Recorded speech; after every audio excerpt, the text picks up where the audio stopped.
are good? Yes, we're good. Thank you very much. I have, on the request of Kenyans, decided to say one or two things as to what is happening in the country before I depart for London, where I'm scheduled to have some meetings. And as I leave, I do share the pain of Kenyans. Kenya is staring at a serious crisis arising from the new prices of petrol, diesel that have been announced yesterday. And the ripple effect of what has happened is that starting tomorrow, matatus will increase their fares, buses will increase their fares, border riders will increase their charges, because most industries use diesel. Consumer products will go up, and Kenyans in anguish. As we speak, many roads are empty. Kenyans are not able to fuel their vehicles, and we are staring at a national crisis, and things are very bad. And what we must tell the people of Kenya, the crisis that we face of increased prices for fuel has nothing to do with international challenges. It has nothing to do with the war in Iran. It has nothing to do with increased oil prices in the world. As I said the last time I talked about fuel, the crisis that we face is one of state capture and conflict of interest, where President William Ruto and Gulf Energy are the ones doing the business of fuel importation, and they have topped up too much profit to fleece the people of Kenya. The challenge that we face today has nothing to do with international prices, because when you look at the neighboring East African countries who are importing oil from the same source in the Middle East, their prices are down. Why the prices here are up is because President William Ruto, his business partners, Gulf Energy, are taking too much profit to fleece the people of Kenya. If you look at the comparison, today as we speak, in Kenya, petrol is 214 Kenya shillings. Diesel is 243 Kenya shillings. Our neighbors here in Uganda, who bring their fuel through Kenya, from Mombasa by road, which means their fuel is supposed to be higher than Kenya's. A liter of petrol in Uganda is 188 Kenya shillings. A liter of diesel in Uganda is 181 Kenya shillings. If you look at Rwanda, a liter of petrol in Rwanda is 175 Kenya shillings. A liter of diesel in Rwanda is 171 Kenya shillings. Our neighbors here in Tanzania, a little bit higher, but way below Kenya. A liter of petrol in Tanzania is 204 Kenya shillings, while a liter of diesel is 210 Kenya shillings. In Ethiopia, a liter of petrol is 138 Kenya shillings, while that of diesel is 149. That tells you clearly that this problem is not international. Our neighbors are getting fuel from the same source, and their fuel is supposed to be cheaper than ours because their fuel comes through Kenya, and they have to pay extra money to get tankers from Mombasa through Nairobi to Kampala, through Nairobi to Rwanda. So what we're having as a problem in Kenya is where the president of the country is a businessman who doesn't care about his people and has decided to make profit out of his people. And that is the crisis that we are facing. And I must also say that this G2G arrangement is a fraud. We had been told when I was in government that it was supposed to regularize prices and cushion the people of Kenya from sporadic changes in pricing system. But the price keeps on going high. And what is annoying is that the fuel that is in the market today is of low quality. You remember the Minister of Trade and the Kenya Bureau of Standards announced to the people of Kenya that they have allowed the importation of fuel with 50 milligrams per liter of sulfur. This is very cheap fuel. Instead of this fuel going down, we would have expected, because the government has compromised on standards and brought fuel with a lot of sulfur, which is dangerous because sulfur, when it is exposed to the environment, turns into sulfuric acid, and that is not good for our engines. All these cars that are using this fuel, in the next 5-6 months, they'll start having what you call a slow knock in the engine. And if you push them more, they'll have a full knock. So we would have expected that this is cheap fuel, very low quality fuel, that has serious implications to the efficiency of our vehicles. There will be a lower price. But instead, because William Ruto is making money, the fuel has gone up. I have received information that this profit that the president and his partners are making from increased fuel prices has been used to purchase tallow oil in Turkana at $120 million US. And that is approximately 15.6 billion Kenya shillings. That is why they are in a haste to buy, to increase prices, to make more profit, to be able to buy tallow oil that is in Turkana. And we have also been told, and we have confirmed, that Gulf Energy have created a fake debt with the owners, with the previous owners, who were forced to sell tallow oil to William Ruto and his partners. They were literally forced out of the country. They created a fake debt of $2.5 billion US. And the arrangement is that once this fuel goes to the market, 1 barrel of oil from Turkana will go for $100. And $85 out of that $100 will go towards paying this fake debt. We are left with $15. Those $15, the national government will take 60%, the county government of Turkana will take 40%. There is nothing for the community. There is nothing for the Turkana people. I am tonight urging the people of Turkana to say no. The way the people of Ilkoromani in Kakamega refused their gold to be extracted without their consent, without them gaining, without them being stakeholders. The people of Turkana cannot allow William Ruto and Gulf Energy to take their oil and give them nothing. This oil they were given free by God to help them improve their lives. This oil in Turkana is sufficient. The proceeds from that oil is sufficient to transform lives, to build schools, to build roads, to connect electricity, to get water for domestic purposes, water for animals, and water for irrigation. In fact, the proceeds from this oil can change Turkana to be like Dubai, which would be a high area of food production using technology and other modern farming techniques that will be funded from the money from this oil. The people of Turkana cannot allow William Ruto and Gulf Energy to rob them, to steal their God-given natural resource, oil, and leave them with nothing. That is something that they must be able to do. So as I depart, I have discussed with my colleagues, and we are saying this situation cannot be allowed to happen. Fred Matiang'i and Kalonzo Musyoka were away in Kisii for a funeral. Eugene Wamalwa was away in Kakamega for a petition because of Malava by-election. And since I'm leaving, we could not be able to have a meeting. We have agreed we'll have a Zoom meeting tomorrow so that we agree on the way forward, because we cannot allow this situation. William Ruto, through unreasonable taxation, theft of public funds, have impoverished payslip holders. He has raided the payslip. Payslip holders have nothing.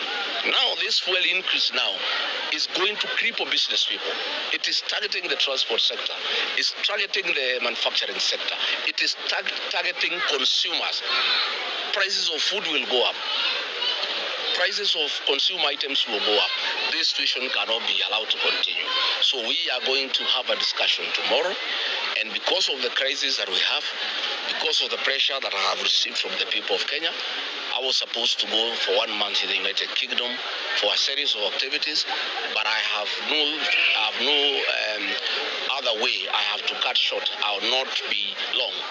I'll take 5 to 6 days. I must come back because we cannot leave the country when the people of Kenya are in trouble, when the people of Kenya are struggling, when people of Kenya cannot move, when prices of fare is going to be hiked. I must be able to come and do what I need to do. It's my civic duty to be able to fight for the people of Kenya. Much as I would have wanted to go to the UK, to market my party, the DCP, to be able to have party activities and other things that I had lined up, I'll only be able to go for a week, and then I'll have to come back so that I join my colleagues, so that we consult the people of Kenya, and we decide what to do. If we have to take to the streets, so be it. If we have to say, let the transport sector stop until these matters are addressed, we must do so. And we told William Ruto, remove VAT to 0. He has refused. We told him, take away 7 shillings of the fuel levy that you loaded, that you are using to borrow money. He has refused.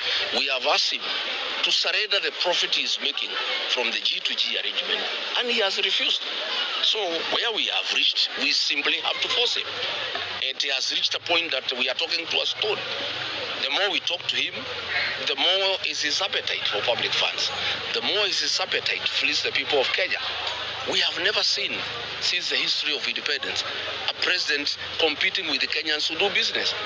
This is a president who has taken over all sectors: insurance, banking, hospitality, banking, matatu industry, fuel. He is in every business, and businessmen are suffering because he has a very serious advantage, because he is in charge of policy, and he is making policies that are giving him an advantage to compete with the other people of Kenya. So this is very sad, and that is what I wanted to say. And finally, we want to take this opportunity on behalf of the people of Kenya, apologize to the delegates who came to the France-Africa Summit because of the humiliation and the mistreatment they found at KICC, where very, very serious people, like the CEO of Total, was humiliated and embarrassed. You know, a CEO having a company that has 3, 4, 5 times Kenya's GDP was embarrassed at KICC. And government had not made any arrangements. There is no protocol. There is nothing. So our country is embarrassed internationally. And you know what is happening? Why we have a big problem with protocol. When President William took over, there were very serious protocol officers who have a lot of experience, who are working under President Uhuru Kenyatta. And he had a problem with them simply because of where they come from. And he removed them. And there is no problem by removing people you are uncomfortable with, but you replace them with professionals. Instead of replacing them with professionals, the chief government receptionist was a waiter who used to serve us with tea called Chebet when he was deputy president. She is the chief government receptionist, a waiter who was serving us tea at the current residence. She is called Chebet from his community, and she's a relative. That is why the whole protocol is in shambles. We are so embarrassed as a country. How do you get a tea girl and tell her she's the chief government receptionist to be in charge of protocol for the government? That is the crisis that we face as a country. And we are very embarrassed. So we like to ask the CEO of Total, please accept our apologies as a country. The people of Kenya have, did not intend to embarrass you, to humiliate you. It's simply that we have a dysfunctional government that has brought relatives and tribesmen to be in charge of dockets where they have no capacity. That is the crisis that we face as a country. Thank you very much. And just one more question, Party Leader. The last time, the first fuel hike, I remember at SKM Center, the United Opposition gave a 7-day ultimatum, and then it was followed up by a consultative meeting. But Kenyans were in high spirits that the United Opposition will take a very firm stand. A section of Kenyans took to the streets, and some of them complained that they were abandoned by the United Opposition, which called the protest. What will happen this time? Thank you very much. First, we did not call Kenyans to go to the street. Those who went to the streets went on their own volition. And we are a responsible alternative government. We don't want to do going to the streets the way Raila used to do. The late Right Honorable Raila Odinga would call protests. 2-3 days, he would sit down with the government, and they are called off, and he is absorbed into government. And life goes on. We are very conscious that we don't want to call people to the streets in futility. What we want and what we are planning is that when we call people to the streets, there must be fruits. There must be fruition. When we go to the streets, we will not come back until the demands are met. And we did agree as a united alternative government that it was not just about fuel. We have so many other issues. The dignity of the payslip, the unavoidable housing, the use of pension funds to build roads, the extrajudicial killing, the abductions, voter bribery, the issue of IBC. So we did agree that we want to harness all the issues that are a concern to the people of Kenya, so that when we call for mass action, it will not be done in a day or two and then we go back. It will be done for a week, for 2 weeks, for 3 weeks, for 4 weeks, for as long as it takes until the demands are met. We were also persuaded that we needed also to engage with the other stakeholders, the agencies and the civil society. And the agencies were telling us, if we could wait a little bit, we harmonize the mass action to coincide with the anniversary of the agency on the June 25th. And from the way I can see, unless things really get out of hand, I think that is the best route to take, so that we harmonize all the issues that Kenyans have a problem with. We get all the stakeholders, the agencies included, who are actually very effective and with a proven track record of succeeding in terms of mass action.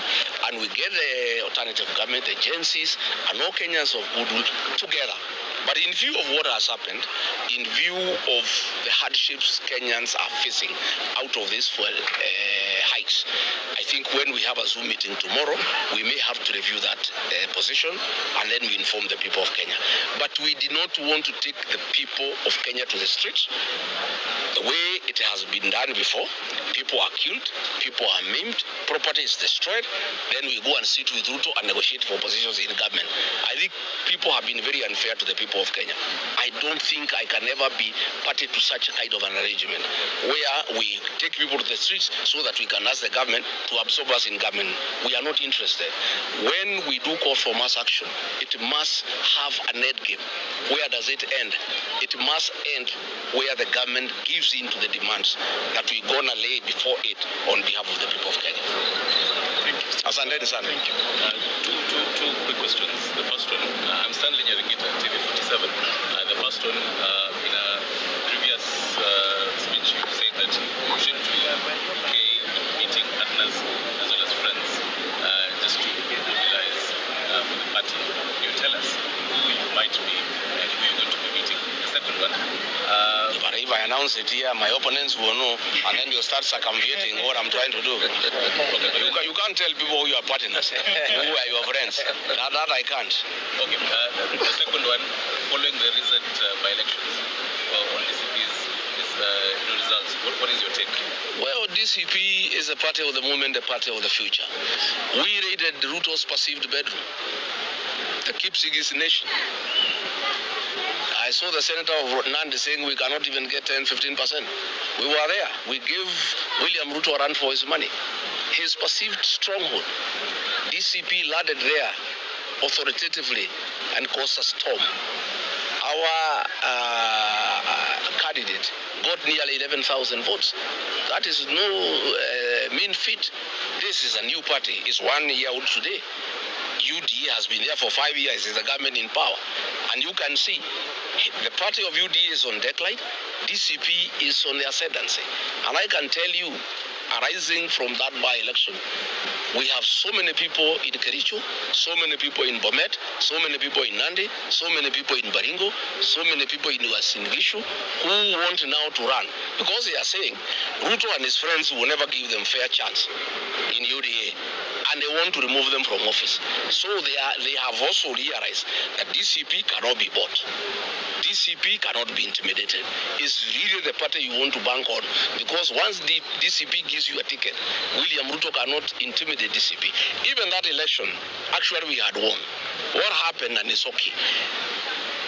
Millions of shillings was released the night before in two wards, one called Ikring, one called Magodo, where our candidates were very strong.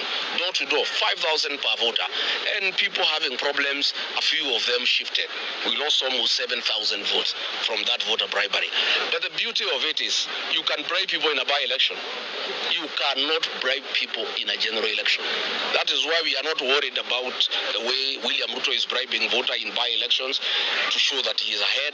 We know that there is no way you can bribe voters in a general election. Everybody will be busy. There will be governors, there will be senators, there will be MPs, there will be MCAs. The competition will be very, very strong and having so many players. And even William Ruto will also be in trouble elsewhere in the country. I don't think he'll have time to go and put money in Murwa Dikir. So we think we have done very well. I want to thank the people of Murwa Dikir. I want to really commend our candidate, Vincent Rotich, and the women campaigners who are campaigning at night. I really admire those women. I wish all our women can be like that. I want to say they have done very well. It's a victory for democracy. It's a victory for those who cannot agree to be intimidated. DCP is the party of the present and the future, the party that will form the next government and the party that will have the majority both in the National Assembly, the Senate, and all the county assemblies in Kenya. It's one of the issues we are going to raise on the issues we are going to have when we go to the streets. IBC is totally biased, and they have allowed a lot of violence. They have allowed voter bribery. They have allowed public officers to participate in voter bribery and campaigning against electoral rules. IBC is one of the issues we're going to discuss. Asante sana. Thank you. Asante. Haya, mchunge nyumbani.